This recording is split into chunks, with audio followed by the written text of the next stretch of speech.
আমার যে হেয়ারটা দেখছো না, এই হেয়ারটা কিন্তু একটু পরেই পুরো চেঞ্জিং হয়ে যাবে। তাই ভাবলাম একটু ভিডিও করে রাখি, সেটা মেমোরিজ রাখার জন্যে। আমার যে মনে কখন কি যায় আমি নিজেও জানি না।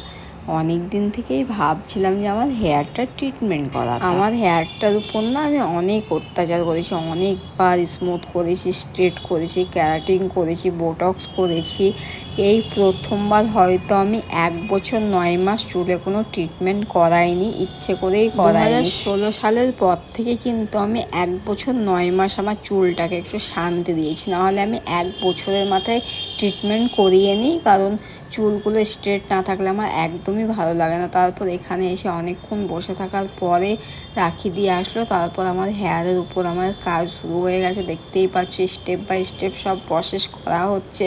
দেন এখন আমার হেয়ারে কিন্তু ক্রিম লাগানো হয়ে গেছে। এখন এটা প্যাকিং করে আমার হেয়ারটাকে রাখা হবে, তাই সব দিদিটা ঠিকঠাক করে নিচ্ছে। এরপরে দেখো প্যাকেট দিয়ে আমার হেয়ারটা প্যাকিং চলছে। এইভাবে আমাকে 1 ঘন্টা বসে থাকতে হবে। আর হেয়ার ট্রিটমেন্ট করতে অনেকটাই ভালোবাসি, বাট অনেক সময় লাগে, এটাতে আমি অনেক বোরিং ফিল করি। তো কিছু করার নেই, নিজেকে সুন্দর রাখতে গেলে একটু তো টাইম দিতেই হবে। দেন দেখো আমার হেয়ারটা স্ট্রেট হয়ে গেল। তারপর বাড়ি এসে আমার ভীষণ জ্বর চলে আসে, আমার আর কিচ্ছু ভালো লাগছিল না। এমনকি আমি হেয়ারটা ট্রিটমেন্ট করে করে আমি চুলটা বেঁধে রেখে দিই। আর আফিফের কালকে এক্সাম, শুয়ে শুয়ে আমি পড়াচ্ছি যে একটু পড়ো, নাহলে আমি শান্তি পাবো না। আমার যতই কষ্ট হোক আমার ছেলেকে তো পড়াতে হবে।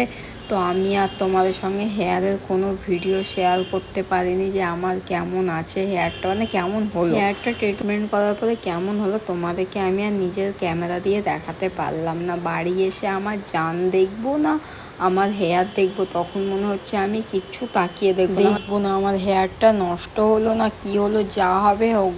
আমার এখন আমার শরীরটা আগের দিন রাখি দিয়ে একটু ভিডিও গেছিলো, সেই ভিডিওটা তোমাদের সঙ্গে শেয়ার করলাম। প্রায় 10 দিন